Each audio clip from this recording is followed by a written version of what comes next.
Assalamualaikum warahmatullahi wabarakatuh. Nama saya Putri Ramadanti dari kelas 10 IPS 3. Pada video kali ini saya akan menjelaskan tentang Kerajaan Singasari yang berisi asal-usul Kerajaan Singasari, kehidupan politik, peninggalan Kerajaan Singasari, aspek ekonomi, masa kejayaan, dan runtuhnya Kerajaan Singasari. Asal-usul Kerajaan Singasari. Kerajaan Singasari didirikan oleh seorang rakyat biasa bernama Ken Arok. Ken Arok merupakan seorang pengawal Akuwu atau setara dengan bupati. Tumapel bernama Tunggul Ametung. Pada saat itu, Tumapel merupakan bagian wilayah dari Kerajaan Kediri. Pembunuhan terhadap Tunggul Ametung dilatar belakangi oleh kisah asmara. Kisah ini tertulis dalam Kitab Pararaton. Kitab Pararaton menyebut jika seorang Ken Arok membunuh Akuwu Tunggul Ametung karena terpikat kecantikan istri Akuwu itu, Ken Dedes. Istri Tunggul Ametung akhirnya berhasil dipersunting Ken Arok. Kehidupan politik. Kertanegara berhasil memperluas wilayah kekuasaan Singasari dengan berbagai cara.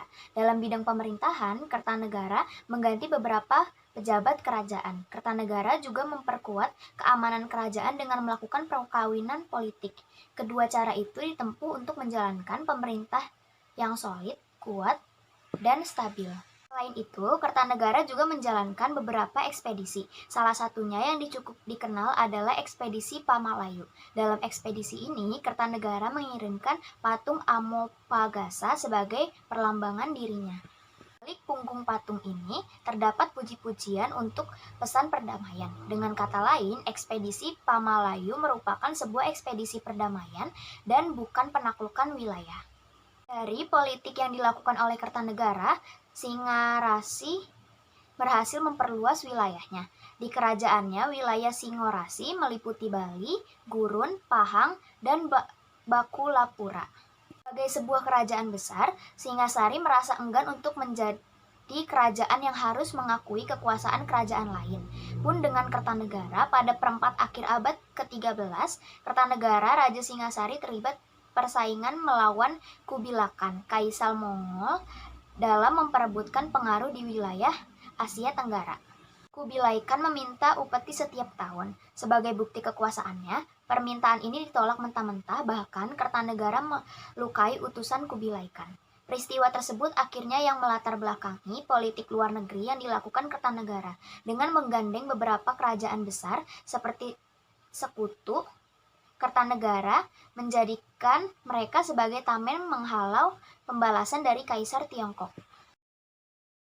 Peninggalan Kerajaan Singasari. Peninggalan kebudayaan Kerajaan Singasari antara lain berupa prasasti, candi, dan patung. Candi peninggalan Kerajaan Singasari antara lain adalah Candi Jago, Candi Kidal, dan Candi Singasari.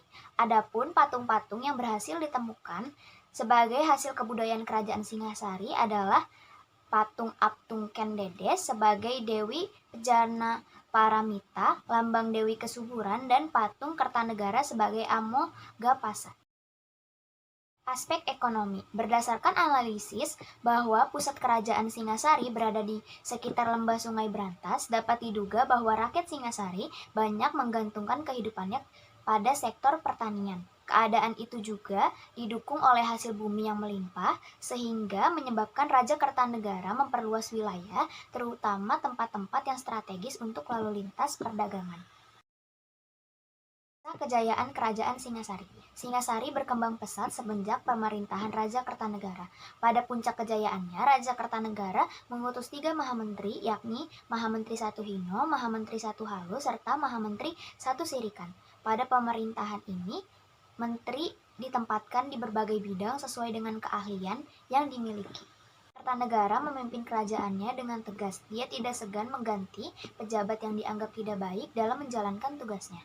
Untuk mengembangkan Singasari ini, Kertanegara melakukan hubungan persahabatan dengan beberapa kerajaan besar lainnya. Dengan pemerintahan Kertanegara ini, Singasari menjadi kerajaan terkuat dalam perdagangan dan pemerintahan atau militer. Kekuasaan Singasari kala itu sangat luas. Nusantara ini berada di bawah kekuasaan Singasari.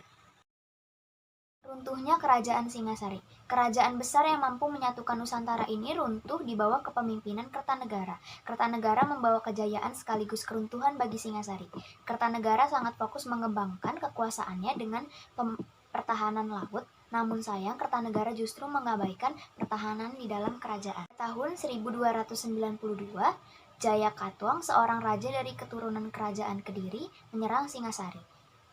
Jayakatwang adalah raja di wilayah Galeng-Galeng atau Madiun sekaligus besan dari Kertanegara. Anak Jayakatwang, Ardaraja, menjadi menantu dari Kertanegara. Kitab Pararaton menyebutkan dalam usaha meruntuhkan kerajaan Singasari, Jayakatwang mendapat bantuan dari Arya Wiraja. Arya Wiraja merupakan adipati Sumenep yang telah dijatuhkan oleh keraton oleh Raja Kartanegara. Wiraraja Pulala yang memberitahukan kepada Jayakatwang kapan waktu yang tepat untuk menyerang Singasari, yaitu pada waktu sebagian kekuatan tentara Singasari sedang ada di Melayu. Prasasti Kudadu yang berangkat tahun Saka 1216 atau 1294 Masehi maupun Kitab Pararaton menyebutkan bahwa tentara Jayakatwang menyerang dari dua arah, yakni dari utara dan selatan. Pasukan yang menyerang dari utara rupanya hanya sekedar untuk menarik pasukan Singasari di bawah pimpinan Raden Wijaya dan Ardaraja. Pada saat itu Jayakatwang menyebut keraton dari selatan dan dapat membunuh Raja Kertanegara. Kitab Pararaton menggambarkan Kertanegara tewas terbunuh pada saat mabuk-mabukan. Namun ada sumber lain menyebutkan bahwa Raja Kertanegara meninggal bersama para Brahmana saat sedang melakukan upacara keagamaan. Dengan gugurnya Raja Kertanegara pada tahun 1292, maka seluruh kerajaan Singasari dikuasai oleh Jayakatwang. Jayakatwang menjadi raja dan membangun ibu kota baru di Kediri. Kisah kebesaran Singasari sampai Tumapel berakhir di sini. Sekian dari saya, semoga materi kali ini dapat memperluas wawasan kita. Terima kasih atas perhatiannya. Wassalamualaikum warahmatullahi wabarakatuh.